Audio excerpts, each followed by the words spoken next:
Hello students, Jai Hind. Welcome to my channel Jesus education point. देखिए बच्चे, इस वीडियो में हम बात करेंगे जो चैप्टर नंबर हमारा 3 है, मेटल्स एंड नॉन मेटल्स। यहाँ पर मैं आपको एक्सप्लेन करूंगा एनसीईआरटी की बुक्स, ओके। और इसमें बेटा हम इंटेक्स क्वेश्चन, सॉल्यूशंस जो होंगे ना एक्सरसाइज क्वेश्चन की, वो भी हम डिस्कस करेंगे। देखिए बेटा, पहले बात करते हैं हम फिजिकल प्रॉपर्टीज की बात करें तो आपको पता होनी चाहिए बेटा, सारी चीज मैंने यहाँ पर हाईलाइट की हुई है। मेटल्स बेटा आपको पता है कि वो लस्ट्रस होते हैं। लस्ट्रस का मतलब होता है इनका जो सरफेस होता है वो शाइनिंग सरफेस होता है, ओके। और दूसरी बात बेटा, यहाँ पर जो मेंशन है ये एक्टिविटीज बेटा आप पढ़ लेंगे तब भी समझ में आ जाएगा आपको, ठीक है। मेटल्स क्या होते हैं, जनरली हार्ड होते हैं, लेकिन कुछ मेटल्स जैसे सोडियम हो गया, पोटेशियम हो गया, ये आपके सॉफ्ट होते हैं, इनको हम नाइफ से इजिली कट कर सकते हैं, ठीक है। दूसरी बात बेटा आपको पता है मेटल्स को हम जो है थिन शीट्स में कन्वर्ट कर सकते हैं और इस प्रॉपर्टी को हम कहते हैं मैलिएबिलिटी। जैसे गोल्ड और सिल्वर जो होते हैं वो ज्यादा मैलिएबल मेटल्स होते हैं, मोस्ट वैल्यूएबल मेटल्स की कैटेगरी में आपके आते हैं, okay. The ability of metals to be drawn into thin wires is called ductility. जो मेटल्स की एबिलिटी है ना बेटा थिन वायर्स में कन्वर्ट होने की, ओके, जब उनको हम बीट करते हैं, ठीक है, हैमरिंग करते हैं, तो उस प्रॉपर्टी को हम कहते हैं डक्टिलिटी कहते हैं। और गोल्ड जो है सबसे ज्यादा डक्टाइल मेटल की कैटेगरी में आता है। जैसे कि बेटा यहाँ पर मेंशन है, a wire of about 2 kilometre length can be drawn from the 1 gram of gold. 1 gram gold से हम लगभग 2 किलोमीटर लंबी वायर बना सकते हैं। तो इसका मतलब गोल्ड जो है मोस्ट डक्टाइल कैटेगरी में आता है और मैलिएबल भी आपका होता है। Clear not? That's good. जैसे कि बेटा 3.5 एक्टिविटी में मेंशन है, आपने एक एल्यूमिनियम और कॉपर की वायर लेनी है, ठीक है। उसको एक स्टैंड पे इस तरीके से क्लैंप कर देना आपने। अब क्या कर, आपने वैक्स का यूज करके ये जो पिन है यहाँ पर आपने अटैच कर दी। अब आप क्या कर रहे हैं, इस वायर को आप क्या कर रहे हैं, हीट कर रहे हैं। तो आप क्या देखेंगे बेटा, आप देखेंगे कि जो पिन है, पिन विल फॉल डाउन। क्यों गिर जाएगी? क्योंकि आपको पता है ये जो मेटल है, metal is a good conductor of heat. तो हीट क्या होगा, यहां से यहां जब ट्रांसफर होगी तो ये जो वैक्स है, वैक्स स्टार्ट्स मेल्टिंग। और जब वैक्स मेल्ट होना स्टार्ट हो जाएगा, देन पिन क्या हो जाएगा, फॉल डाउन। तो इसका मतलब ये हुआ metals are good conductor of heat, okay, ठीक है। जैसे यहां पर मेंशन भी है, metals are good conductor of heat and have high melting point. The best conductors of heat are silver and copper, lead and mercury are poor conductor of heat. ये सब ध्यान रखेंगे बेटा, क्लियर? That's good. अब जैसे बेटा यहां पर उन्होंने एक एक्टिविटी और दिखा रखी है, यहाँ पर ये कह रहे हैं इस तरीके से आपने इलेक्ट्रिक सर्किट बनाया, ओके, ठीक है। अब आपने ए और बी टर्मिनल्स के बीच में क्या करना बेटा, आपने कोई भी एक सैंपल यानी कोई मेटल आपने लगाना है और चेक करना है कि बल्ब आपका ग्लो करेगा कि नहीं करेगा। तो आप देखेंगे कि मोस्टली जो मेटल्स आपके होते हैं वो गुड कंडक्टर ऑफ इलेक्ट्रिसिटी होते हैं और उनके अंदर से करंट जो है पास ऑन हो सकता है। इसीलिए जो वायर होते हैं उसके ऊपर क्या होती है बेटा, पीवीसी की कोटिंग की जाती है, पॉलीविनाइल क्लोराइड या रबड़ की, ठीक है, रबड़ लाइक मटेरियल की कोटिंग की जाती है, ताकि बेटा वो तो आपका पीवीसी एक इंसुलेटर काम करता है, ताकि कंडक्शन जो है आपकी बॉडी में ट्रांसफर ना हो। मेटल्स क्या करते हैं बेटा, आपको पता है रिंगिंग साउंड प्रोड्यूस करते हैं, इसलिए मेटल्स को हम सोनरस भी कहते हैं। तो बात समझ में है बेटा आपको? मेटल्स आपके हार्ड होते हैं, इनका मेल्टिंग पॉइंट और बॉइलिंग पॉइंट हाई होता है, ये सोनरस होते हैं, लस्ट्रस होते हैं और गुड कंडक्टर ऑफ हीट और इलेक्ट्रिसिटी मैंने आपको बता दिया है, ठीक है। तो ये कुछ प्रॉपर्टीज होती हैं मेटल्स की, जिसको हम कहते हैं फिजिकल प्रॉपर्टीज ऑफ मेटल्स। लेकिन बेटा कुछ मेटल्स ऐसे भी हैं जो इन कंडीशंस को सेटिस्फाई नहीं करते हैं, एक्सेप्शन केस भी आता है कहीं कहीं, जैसे कि आपको बताएंगे आगे। देखो नॉन मेटल्स की बात करें तो बेटा आपको पता है कार्बन, ऑक्सीजन, सल्फर, आयोडीन, ये सारे के सारे क्या है, नॉन मेटल्स की कैटेगरी में आपके आते हैं। नॉन मेटल ज्यादातर बेटा आपको सॉलिड फॉर्म में मिल सकते हैं, गैसेस फॉर्म में मिल सकते हैं, और ठीक है। और लेकिन जो ब्रोमीन है ना बेटा, ब्रोमीन एक ऐसा नॉन मेटल है जो कि आपको लिक्विड फॉर्म में मिलता है, क्लियर नोट, ठीक है। लेकिन मेटल्स मोस्टली आपको सॉलिड फॉर्म में मिलेंगे एक्सेप्ट मर्क्यूरी। मर्क्यूरी जो है रूम टेम्परेचर पे आपको लिक्विड फॉर्म में ही मिलेगा, ओके। ये बेटा आपको यहां पर मेंशन किया, कुछ एग्जांपल्स दे रखे हैं, देखो। All metals accept mercury exist at solid at room temperature. सारे मेटल्स आपके क्या होंगे, सॉलिड फॉर्म में होंगे, लेकिन मर्क्यूरी जो है रूम टेम्परेचर पे क्या होगा, लिक्विड फॉर्म में एग्जिस्ट करता है। वैसे ही बेटा आपको पता होना चाहिए मेटल्स का जो मेल्टिंग पॉइंट होता है बहुत ज्यादा हाई होता है, लेकिन गैलियम और सीजियम एक ऐसे मेटल्स हैं जिनका मेल्टिंग पॉइंट लो होता है। जैसे अगर आप सीजियम या गैलियम को अपने हथेली पर रखोगे ना बेटा, तो इट स्टार्ट मेल्टिंग, ओके। ये आपके बॉडी के टेम्परेचर से ही मेल्ट होना स्टार्ट हो जाए। जो metals will melt if you keep them on your palm. Clear, that's it. Iodine एक बड़ा नॉन मेटल है जो कि लस्ट्रस होता है। ओके, आपको अभी आपने पढ़ा था ना कि मेटल्स जो है लस्ट्रस होते हैं, शाइनिंग सरफेस होते हैं, वैसे ही आयोडीन एक ऐसा नॉन मेटल है जिसका सरफेस क्या होता है, शाइनिंग होता है। That means iodine is lustrous in nature. That's good. Okay, that's good. अब जैसे बड़ा कार्बन जो है आपको पता है कार्बन एलोट्रोप्स की फॉर्म में एग्जिस्ट करता है। कार्बन की डिफरेंट एलोट्रोप्स की हम बात करें, जैसे आपका होता है ग्रेफाइट, डायमंड, बकमिस्टर, फुलरिन होता है ना। तो डायमंड जो होता है हार्डेस्ट सब्सटेंस माना जाता है जिसका मेल्टिंग पॉइंट बहुत ज्यादा हाई होता है। और ग्रेफाइट की बात करें तो ग्रेफाइट भी एक तरीके से कार्बन का एलोट्रोप है, लेकिन it's a good conductor of electricity. Clear. जैसे बेटा कुछ एल्कली मेटल्स आपके पास, जैसे लिथियम हो गया, सोडियम हो गया, पोटेशियम हो गया, ये सॉफ्ट होते हैं, इनको हम जो है नाइफ से भी कट कर सकते हैं, इसीलिए इनकी डेंसिटी लो होती है और इनका मेल्टिंग पॉइंट भी क्या होता है, लो होता है। डन और नोट। तो ये एक्सेप्शंस आपको पता होना जरूरी है। क्लियर। जैसे कि बेटा एक्टिविटी 3.8 देखेंगे आप, तो यहां पर क्या बोला गया है, आप एक मैग्नीशियम रिबन लीजिए और कुछ सल्फर का पाउडर लेंगे। आपने मैग्नीशियम रिबन को जलाना स्टार्ट किया, ठीक है। अब उसकी जो ऐश होगी, आपको पता है ना जब मैग्नीशियम रिबन को जलाते तो क्या बनता है, मैग्नीशियम ऑक्साइड बनता है, जैसे कि आपने फर्स्ट चैप्टर में पढ़ा था, ठीक। अब इस मैग्नीशियम ऑक्साइड को अगर मैं वाटर में ऐड करूंगा तो आप देखेंगे बेटा वहां बनेगा मैग्नीशियम हाइड्रोक्साइड बनेगा, ठीक है। Clear, that's it. ओके, उसको फिर आपने टेस्ट करना है रेड लिटमस पेपर से और ब्लू लिटमस पेपर से। आप देखेंगे बेटा, देखो मैग्नीशियम हाइड्रोक्साइड क्या होता है बेटा, बेसिक इन नेचर होता है। तो ये क्या करेगा, रेड को ब्लू कर देगा और ब्लू में कोई चेंज नहीं आएगा। तो इसका मतलब मैग्नीशियम ऑक्साइड जो है आपका क्या है, वो बेसिक इन नेचर है। अब वैसे ही बेटा अगर आप सल्फर पाउडर को जलाते हैं तो आपको पता है क्या बनेगा, सल्फर डाइऑक्साइड गैस बनेगी। अब इस सल्फर डाइऑक्साइड गैस को अगर आप पानी में ऐड करेंगे तो ऑब्वियसली बात है बेटा क्या बनेगा, सल्फरस मतलब एक तरीके से एसिड बन जाएगा, सल्फ्यूरिक एसिड बन सकता है। ओके, और एसिड बनेगा तो ऑब्वियसली बात है वो बेटा क्या करेगा, ब्लू लिटमस पेपर को रेड कर देगा। ठीक है, कह रहा है कि is the product form of burning sulphur acidic और basic, can you write equation for this reaction. आप देख सकते हैं बट देखो, अगर मैग्नीशियम को आप जलाएंगे तो आपको पता है क्या बनता है बेटा, मैग्नीशियम ऑक्साइड बनता है, MgO बनता है। बाकी बैलेंस कर आप लेंगे इसको। सल्फर को आप जलाएंगे तो आपको पता है सल्फर डाइऑक्साइड गैस बनती है, और सल्फर डाइऑक्साइड गैस आपके एसिडिक नेचर की होती है और मैग्नीशियम ऑक्साइड आपका बेसिक नेचर का होता है। तो इसका मतलब ये हुआ, जितने भी आपके मेटल्स होते हैं उनके ऑक्साइड बेसिक नेचर के होते हैं, और जितने भी नॉन मेटल्स आपके होंगे उनके ऑक्साइड्स हमेशा एसिडिक नेचर के होते हैं, जैसा कि आपने बेटा चैप्टर 2 में भी ये पढ़ा था, है ना। Okay, very good. अब जैसे देखिए बेटा इंटेक्स क्वेश्चन यहां पर मेंशन है, आपको एग्जांपल देने ऐसे मेटल का जो लिक्विड होता है रूम टेम्परेचर, आपको पता है क्या होता है, मर्क्यूरी। मर्क्यूरी, ठीक है, जिसको हम इजीली नाइफ से कट कर सकते हैं, वो होगा आपका सोडियम मेटल और पोटेशियम मेटल, ठीक है। Is a best conductor of heat, क्या होगा best conductor of heat, copper हो सकता है, सिल्वर हो सकता है, ठीक है। Poor conductor of heat lead हो सकता है और मर्क्यूरी हो सकता है। एक एग्जांपल बताना है आपने, ठीक है।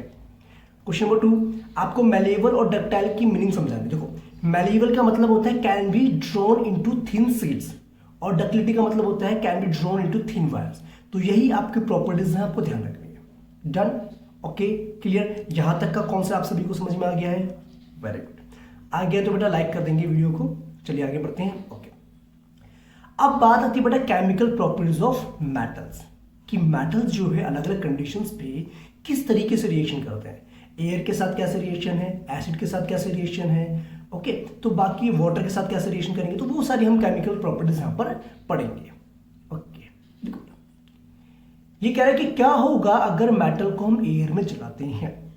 तो आपको पता है बेटा, जैसे आपने फर्स्ट चैप्टर में पढ़ा था कि अगर हम मैग्नीशियम रिबन को जलाते हैं तो आपने देखा होगा उसमें व्हाइट डेजलिंग जो है फ्लेम प्रोड्यूस होती है, जो क्या बनाता है, मैग्नीशियम ऑक्साइड बनाता है, व्हाइट कलर का पाउडर बनता है, ओके। और जो कि क्या होता है, बेसिक इन नेचर होता है, क्योंकि वो वाटर में सॉल्युबल होने के बाद it leads to the formation of base, और बेस की तरफ बिहेव करता है, ठीक है। जैसे देखो यहाँ पर इन्होंने एक एक्टिविटी मेंशन की हुई है।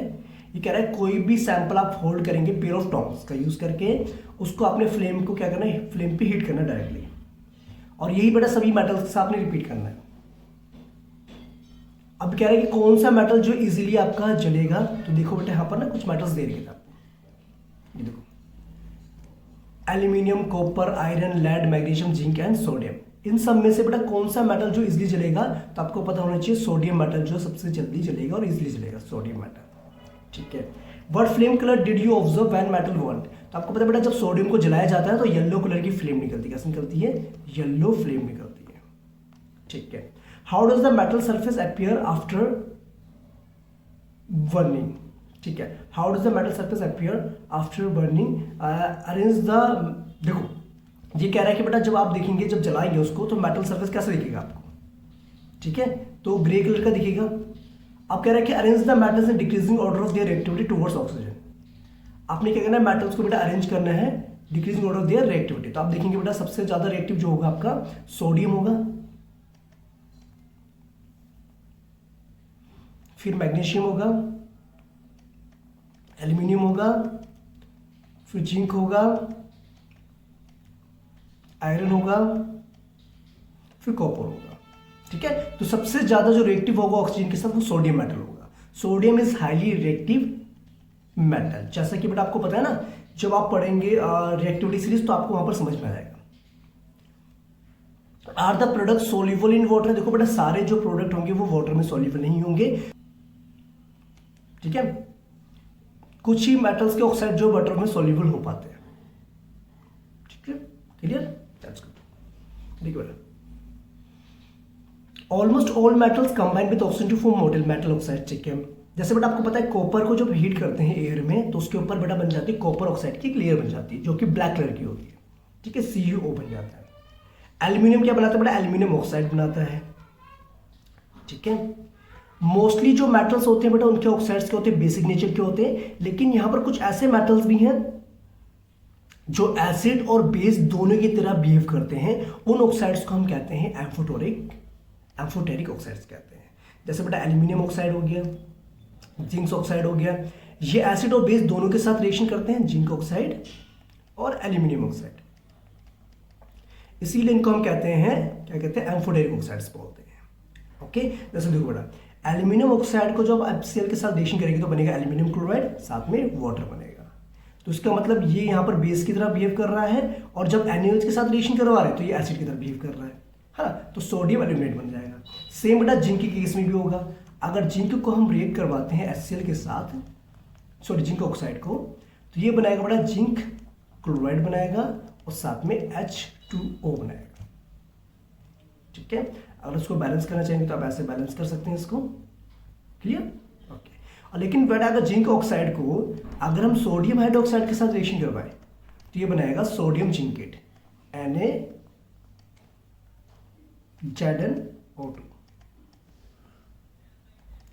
प्लस में H2। देखो बैलेंस्ड है कि नहीं है। सोडियम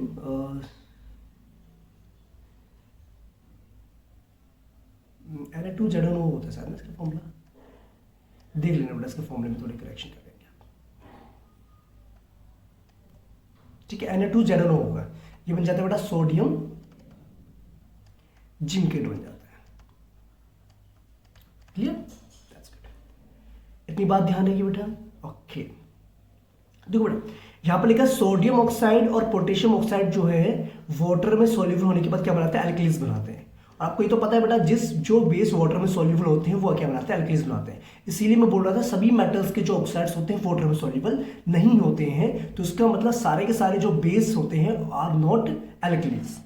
ओके, दूसरी बात बेटा आप लिखा क्या है, पोटेशियम सोडियम जो है रिएक्ट करते हैं vigorously, they catch fire if kept in open, hence to protect them and to prevent accidental fire they are kept immersed in kerosene oil। देखो बेटा होता क्या है ना, सोडियम और पोटेशियम हाईली रिएक्टिव मेटल्स होते हैं। ओके, ये ऑक्सीजन के साथ जो है बड़ी जल्दी रिएक्ट करते हैं और एक तरीके से हाईली एक्सोथर्मिक रिएक्शन प्रोड्यूस होता है, तो इसीलिए इनको केरोसिन ऑयल के अंदर रखा जाता है। ठीक है, ओके। जैसे बेटा कुछ मेटल्स ऐसे भी हैं जो अपने ऊपर एक ऑक्साइड की लेयर बनाते हैं, जैसे मैग्नीशियम हो गया, एल्यूमिनियम हो गया, जिंक, लेड। ठीक है, ताकि वो जो है फर्दर उनका ऑक्सीडेशन ना हो सके। ओके, तो इसीलिए और कुछ मेटल्स बेटा आपको पता है रिएक्ट ही नहीं करते ऑक्सीजन, जैसे सिल्वर और गोल्ड हो गया। ओके, तो कभी कभार बेटा क्या करते हैं ना, एल्यूमिनियम को बचाने के लिए करते हैं, एल्यूमिनियम के ऊपर एक ऑक्साइड की थिक लेयर बनाते हैं by the process of anodizing. Okay, anodizing में क्या होता है, जो हमारा पास क्लीन जो एल्यूमिनियम आर्टिकल होता है ना, उसको हम एनोड पे रखते हैं और उसको हम इलेक्ट्रोलाइज करते हैं विद डाइल्यूट सल्फ्यूरिक एसिड के साथ। तो ऑक्सीजन क्या होती है बेटा, ऑक्सीजन जाती है एनोड पे और वो एनोड पे जाने पे बाद क्या करती है, एल्यूमिनियम को ऑक्सीडाइज कर देती है, जिसके बाद एल्यूमिनियम के ऊपर एक थिक लेयर बन जाती है ऑक्सीजन की, जो उसको फर्दर ऑक्सीडाइज होने से प्रिवेंट करता है। Okay done, that's good. अब कह रहा है कि बेटा क्या होगा अगर मेटल्स को हम वाटर के साथ रिएक्शन करेंगे। तो आपको पता है बेटा बहुत सारे मेटल्स ऐसे होते हैं जो वाटर के साथ रिएक्शन नहीं करते हैं और कुछ मेटल्स ऐसे होते हैं जो वाटर के साथ रिएक्शन करते हैं। ठीक है, तो इसमें सारा बेटा आपको जो बता रखा है वही हम यहाँ पर डिस्कस करेंगे। ठीक है, देखो यहाँ पर क्या बोला गया, मेटल्स जो बेटा वाटर के साथ रिएक्शन करते हैं तो मेटल ऑक्साइड बनता है और साथ में हाइड्रोजन गैस प्रोड्यूस होती है। ठीक है, मेटल ऑक्साइड जो होते हैं वाटर सॉल्युबल होते हैं, soluble water to form metal hydroxide. अगर मेटल ऑक्साइड बेटा वाटर में सॉल्युबल होंगे तो मेटल हाइड्रोक्साइड बनाएंगे। सभी मेटल्स जो होते हैं वाटर के साथ रिएक्शन नहीं करते हैं। क्लियर नोट, जैसे कुछ मेटल्स है ना बेटा, सोडियम और पोटेशियम मेटल, ये ठंडे पानी के साथ भी रिएक्शन करते हैं और हाईली एक्सोथर्मिक रिएक्शन होता है। ओके, और वॉलेंट होता है। वॉलेंट क्यों होता है, बिकॉज क्या होता है, जैसे पोटेशियम मेटल या सोडियम मेटल वाटर के साथ रिएक्शन करते हैं, क्लियर, तो ये हाइड्रोजन गैस जो निकालते हैं ना, और हीट इतनी ज्यादा अमाउंट में होती है कि ये हाइड्रोजन गैस क्या होती है, कैचेस फायर, इसमें आग लग जाती है। और कैल्शियम बेटा थोड़ा सा क्या होता है, लेस वॉलेंट होता है, ये भी एक तरीके से क्या करता है, हाइड्रोजन गैस प्रोड्यूस करता है, लेकिन जो इसमें हीट प्रोड्यूस होती है ना, वो इतनी अमाउंट में नहीं होती, सफिशिएंट नहीं होती कि हाइड्रोजन में आग लग जाए। इसीलिए बेटा क्या होता है, calcium starts floating because the bubbles of hydrogen gas formed stick to the surface of metal. इसीलिए जो कैल्शियम मेटल होता है बेटा वो फ्लोट करना स्टार्ट कर देता है, बिकॉज जो हाइड्रोजन गैस के बबल्स बनते हैं ना, वो क्या करते हैं, उसकी सरफेस पे चिपक जाते हैं और उसको ऊपर लेकर के आते हैं, सरफेस पे लेके आते हैं। सेम बेटा मैग्नीशियम भी होता है। मैग्नीशियम क्या करता है, लेकिन हॉट वाटर के साथ रिएक्शन करता है, ये भी तरीके से क्या करता है, फ्लोट करना स्टार्ट कर देता है, सेम प्रोसेस के through. Clear, okay. Aluminium, iron और जिंक जो है, they do not react with cold water, ना ही हॉट वाटर के साथ रिएक्शन करते हैं, ये रिएक्ट करते हैं स्टीम के साथ to form metal oxide and hydrogen. Okay, तो बेटा ध्यान रखेंगे, एल्यूमिनियम, जिंक और जो आयरन हमारा है, ये थोड़े से कम रिएक्टिव होते हैं मेटल्स। ठीक है, कम रिएक्टिव होने की वजह से क्या होता है कि ये सिर्फ स्टीम के साथ रिएक्शन करते हैं और हॉट और कोल्ड वाटर के साथ रिएक्शन नहीं करते। क्लियर, और बाकी जैसे मेटल्स बेटा लेड हो गया, कॉपर हो गया, सिल्वर हो गया, गोल्ड हो गया, ये पानी के साथ रिएक्शन करते ही नहीं है। ओके, अब क्वेश्चन ये आता है बेटा, क्या होगा अगर मेटल्स को हम एसिड्स में डाल देंगे। जैसे कि बेटा आपने पहले भी पढ़ा था, जब हमने चैप्टर नंबर 1 पढ़ा था ना, तो आपने देखा होगा एक एक्टिविटी थी वहां पर कि जिंक को अगर हमने हाइड्रोक्लोरिक एसिड में या सल्फ्यूरिक एसिड में डाला था, तो वहां पर जिंक सल्फेट बना था और साथ में हाइड्रोजन गैस निकली थी ना। तो इसका मतलब मेटल्स जो है एसिड के साथ रिएक्शन करके क्या प्रोड्यूस करते हैं, सॉल्ट और हाइड्रोजन गैस प्रोड्यूस करते हैं। लेकिन सारे मेटल्स इस तरीके से रिएक्शन नहीं करते हैं। देखो यहाँ पर क्या लिखा हुआ है, एक्टिविटी 3.1, ये कह रहे हैं कि आप एक काम कीजिए, सारे मेटल्स को कलेक्ट कीजिए एक्सेप्ट सोडियम और पोटेशियम को। ठीक है, अगर सैंपल जो टार्निश्ड है, मतलब उस पर कोई रस्टिंग हो रखी है, कोरोजन हो रखा है, तो उसको पहले आपको सैंड पेपर से क्लीन करना पड़ेगा। सोडियम और पोटेशियम को नहीं लेना as they react vigorously even with cold water. आपको पता है बेटा सोडियम और हम पोटेशियम मेटल नहीं रहेंगे, क्योंकि ये पानी के साथ जो है बहुत जल्दी रिएक्ट करते हैं और बहुत फास्टली रिएक्ट करते हैं। ठीक है, अब आपने कहना 1 by 1 सभी को हाइड्रोक्लोरिक एसिड के अंदर डालना है, डाइल्यूट हाइड्रोक्लोरिक एसिड के अंदर, और एक थर्मोमीटर लगा देना है। ठीक है, अब rate of formation bubbles carefully आपने देखना बेटा कि जो बबल्स बन रहे हैं उसको आपने ध्यान से देखना है। अब कह रहे हैं कौन सा मेटल जो है बहुत जल्दी रिएक्ट करेगा डाइल्यूट हाइड्रोक्लोरिक के साथ। उसके बाद आपने टेम्परेचर भी रिकॉर्ड करना है, किसमें हाईएस्ट टेम्परेचर होगा, और उसके बाद आपने उनको डिक्रीजिंग ऑर्डर ऑफ रिएक्टिविटी के बेसिस पे क्या करना है, अरेंज करना है। Okay, clear not. ठीक है, तो बच्चे इसके लिए आपको पता होना चाहिए, रिएक्टिविटी सीरीज पता होनी चाहिए और मेटल्स के बारे में पता होना चाहिए, कौन से मेटल्स हाईली रिएक्टिव होते हैं, कौन से मेटल्स आपके लीस्ट रिएक्टिव होते हैं। Clear not, very nice. जैसे बेटा आपको पता है कि मोस्टली कुछ मेटल्स तो बेटा रिएक्ट कर लेंगे आपके डाइल्यूट हाइड्रोक्लोरिक एसिड के साथ। ठीक है, अब कह रहा है कि उस समय क्या होता है बेटा, आपको पता है, साथ में सॉल्ट बनता है और हाइड्रोजन गैस निकलती है। कब? जब मेटल्स को हम एसिड के साथ रिएक्ट करवाते हैं। लेकिन बेटा जब हम HNO3 एसिड को लेते हैं, डाइल्यूट नाइट्रिक एसिड को अगर हम लेते हैं, तो उस केस में हाइड्रोजन गैस प्रोड्यूस नहीं होती है। क्यों नहीं होती? देखो, hydrogen gas is not evolved when a metal reacts with nitric acid. It is because HNO3 is a strong oxidizing agent. क्यों? क्योंकि जो नाइट्रिक एसिड आपका है वो स्ट्रॉन्ग ऑक्सीडाइजिंग एजेंट होता है। ये क्या करता है, जो हाइड्रोजन गैस प्रोड्यूस होती है उसको ऑक्सीडाइज करके वाटर में कन्वर्ट कर देता है। इसीलिए बेटा हाइड्रोजन गैस निकलती तो है बट वो वाटर में कन्वर्ट हो जाती है। ओके, क्योंकि वो उसको ऑक्सीडाइज कर देता है। इसीलिए बेटा यहां पर आपको हाइड्रोजन गैस इवॉल्व नहीं होती है। Clear note? लेकिन कुछ मेटल्स ऐसे हैं जैसे मैग्नीशियम हो गया, ये ध्यान रखना बेटा, यहां से क्वेश्चन बनता है आपका, और मैग्नीज हो गया, ये जो है वेरी डाइल्यूट HNO3 एसिड के साथ रिएक्ट करने पर हाइड्रोजन गैस प्रोड्यूस करते हैं। ठीक है, तो ये जो टॉपिक है बेटा इंपॉर्टेंट है, यहां से क्वेश्चन बनता है कि नाइट्रिक एसिड के साथ जब रिएक्ट करवाते हैं मेटल्स को तो हाइड्रोजन गैस प्रोड्यूस क्यों नहीं होती है? क्योंकि वो स्ट्रॉन्ग ऑक्सीडाइजिंग एजेंट की तरह काम करता है और वो जो हाइड्रोजन गैस निकलती है उसको ऑक्सीडाइज करके वाटर में कन्वर्ट कर देता है और खुद रिड्यूस होकर के N2O और NO या फिर NO2 बना देता है।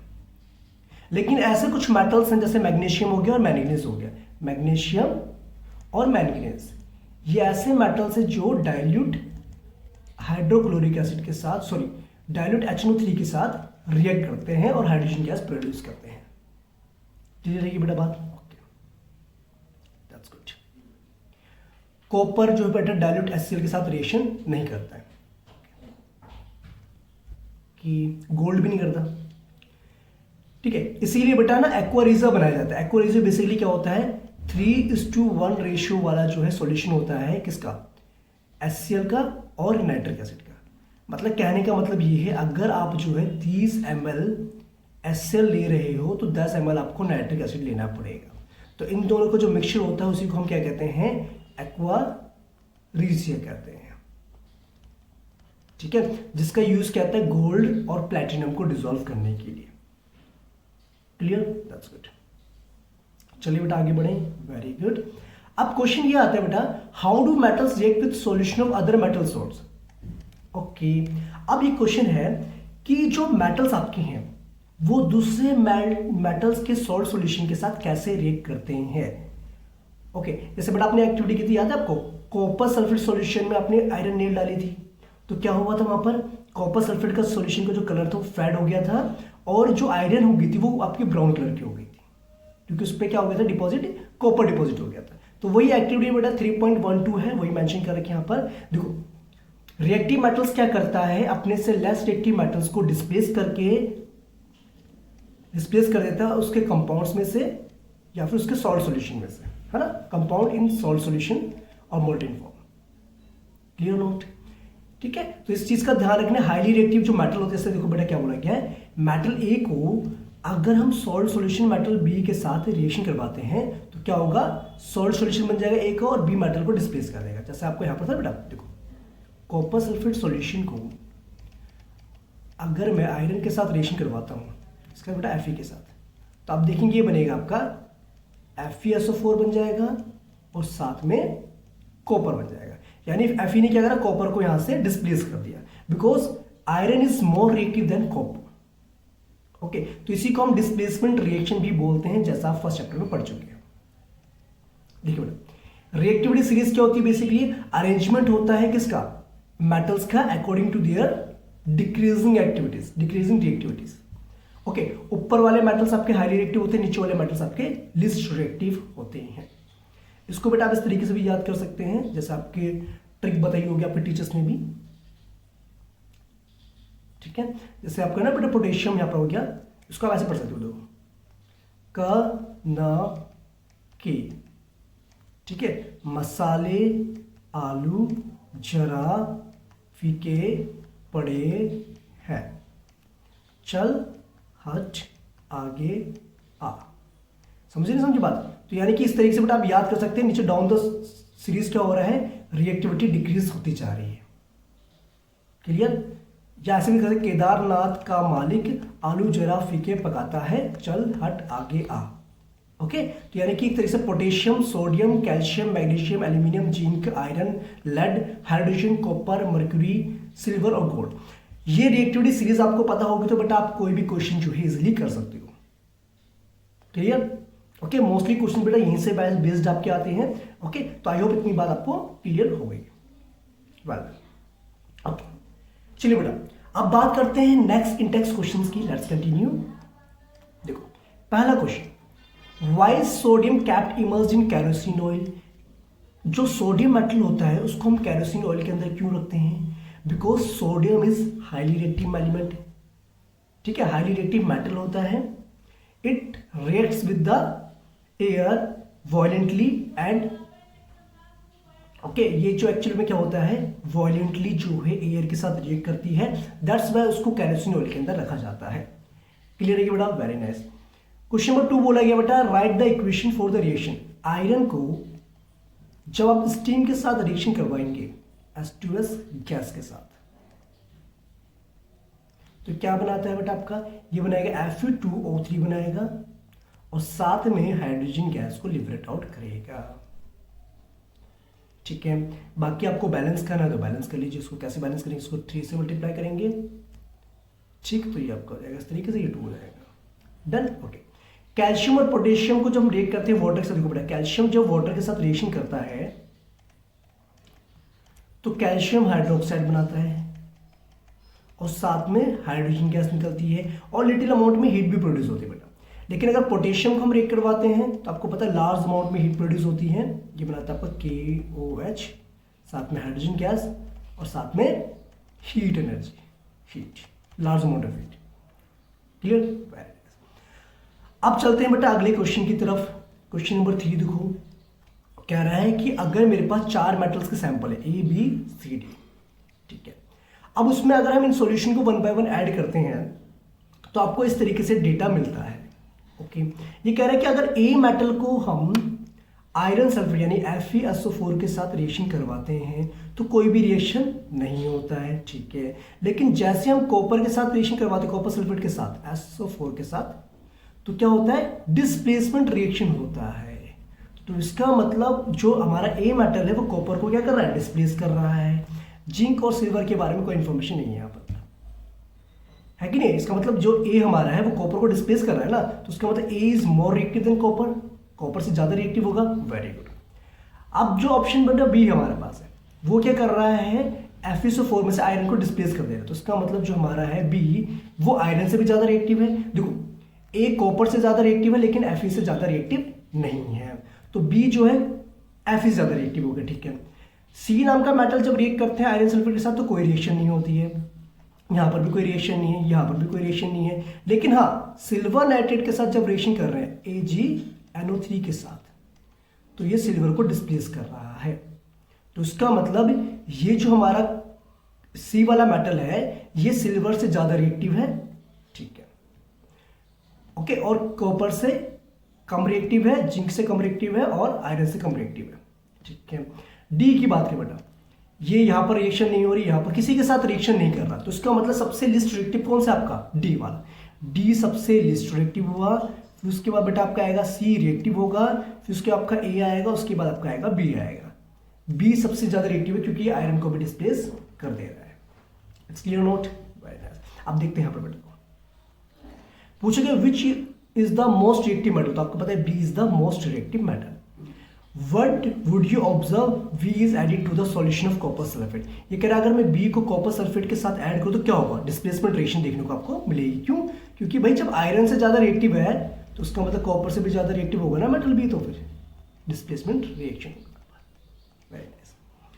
आपने क्या करना है? अरेंज करना है decreasing order of their reactivity. तो उसका मतलब डिक्रीजिंग ऑर्डर मतलब सबसे पहले बेटा B आएगा, फिर A आएगा, फिर C आएगा, फिर D आएगा। तो ये टाइप का जो क्वेश्चन बड़ा इंपॉर्टेंट है, ये आपके एग्जाम में आ सकता है। Okay, question number 4, which gas is produce when dilute hydrochloric acid is added to reactive metal. ये कह रहा है कि अगर हम रिएक्टिव मेटल में HCl एसिड को ऐड करते हैं तो क्या होगा? तो आप देखेंगे बेटा कि हाईली रिएक्टिव मेटल जो है जब एसिड के साथ रिएक्शन होता है तो इट प्रोड्यूस हाइड्रोजन गैस और सॉल्ट प्रोड्यूस करता है।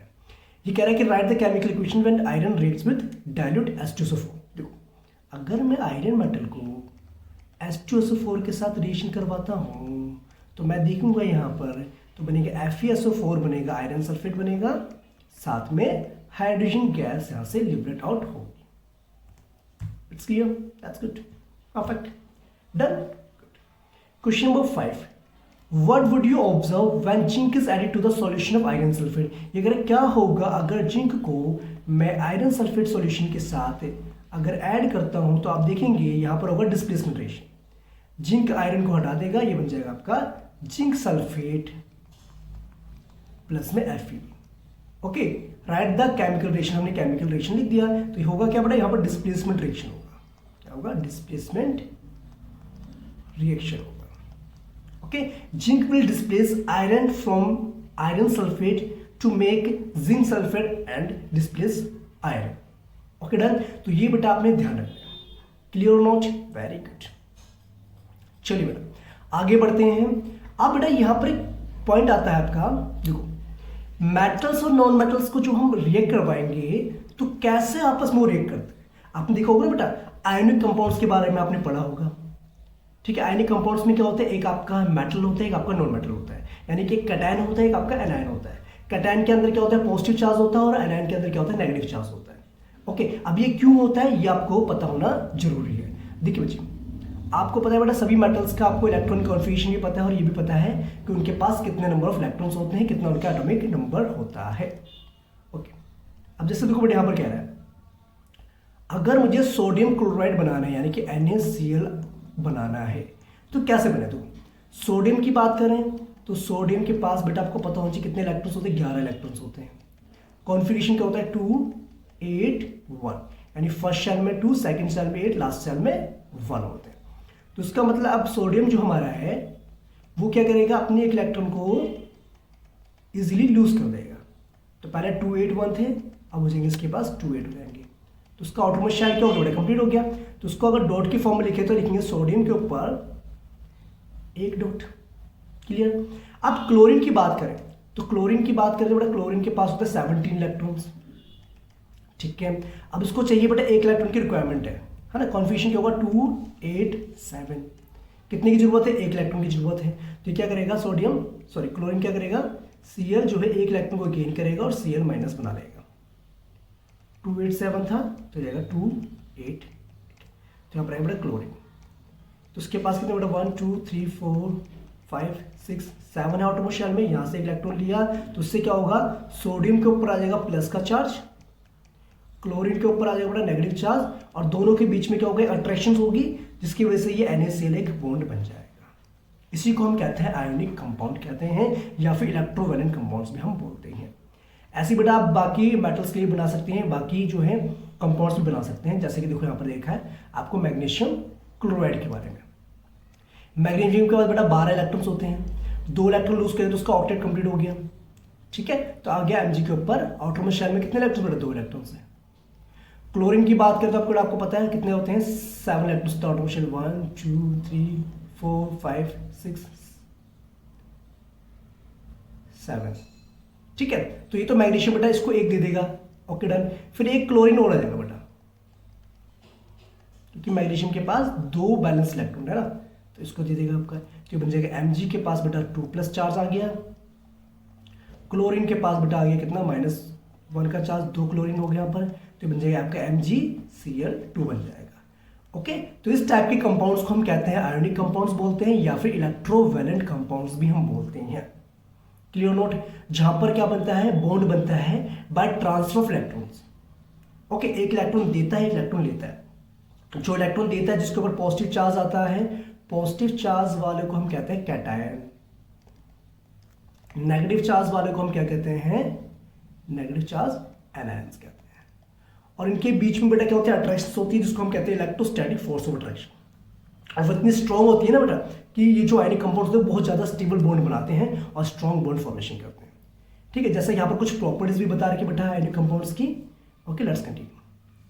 बेटा जो एक्टिविटी हमारी है ना 3.13, इसमें कह रहा है कि अगर आप जो अलग अलग सैंपल लेते हैं, सोडियम क्लोराइड हो गया, पोटेशियम आयोडाइड हो गया, बैरियम क्लोराइड हो गया, ओके, साइंस लेबोरेटरी से आप इनकी फिजिकल स्टेट को देखना। तो आपको पता है बेटा फिजिकल स्टेट क्या होती है इनकी, सॉलिड फॉर्म में पाए जाते हैं। उसमें से आपने कंडक्शन करके देखना है, डिसॉल्व करके देखना है वाटर में। तो इन सबसे बेटा आपको ना कंक्लूजन ये मिलता है पूरा का पूरा कि ये बढ़ेगी, कंक्लूजन मिलता है आपको। ओके, अगर आप इसको भी पढ़ लोगे तो एक्टिविटी का कॉन्सेप्ट पर क्लियर हो जाएगा। देखिए आयनिक कंपाउंड्स बेटा सॉलिड फॉर्म में पाए जाते हैं। ओके, ये हार्ड भी होते हैं, क्यों होते हैं? Because of strong force of attraction between positive and negative ion, या हम कह सकते हैं because of strong electrostatic force of attraction, electrostatic forces of attraction. Clear, that's good. दूसरी बात, इनका मेल्टिंग पॉइंट और बॉइलिंग पॉइंट हार्ड होता है, क्यों होता है? Because of strong electrostatic force of attraction. ठीक है, वही सेम चीज होगी। ये बेटा आपके सिर्फ वाटर में सॉल्युबल होते हैं और पेट्रोल डीजल में सॉल्युबल नहीं होते। आपने पढ़ा होगा बेटा, लाइक डिसॉल्व्स लाइक। ठीक है, आयनिक कंपाउंड सिर्फ आयनिक कंपाउंड से डिसॉल्व करते हैं और कोवलेंट कंपाउंड्स को कोवलेंट कंपाउंड से डिसॉल्व कर सकते हैं। गुड। दूसरी बात बेटा, आपको पता है कि जब सॉलिड फॉर्म में आपके आयनिक कंपाउंड्स होंगे तो उसके अंदर से करंट कभी पास नहीं होगा। तो उसके लिए हमें क्या करना पड़ता है? उसको मोल्टेन फॉर्म में कन्वर्ट करना पड़ता है या फिर एक्वस सॉल्यूशन में कन्वर्ट करना पड़ता है। क्यों? Because the ions are not in free state to conduct electricity in solid form, that's why उनको एक्वस सॉल्यूशन बनाना बहुत जरूरी होता है। ठीक है, जैसे कि इसमें मेंशन भी किया हो गया। ठीक है बेटा, in the molten state the electricity force of attraction between the oppositely charged ions are overcome due to heat, जिसकी वजह से वो क्या करते हैं? अपनी इलेक्ट्रिसिटी को कंडक्ट करने में मदद करते हैं। परफेक्ट है बेटा, वेरी नाइस। तो ये बेटा ध्यान रखना, यहां से क्वेश्चन डेफिनेटली बन सकते हैं आपके एग्जाम में, because ionic compounds is most important topic.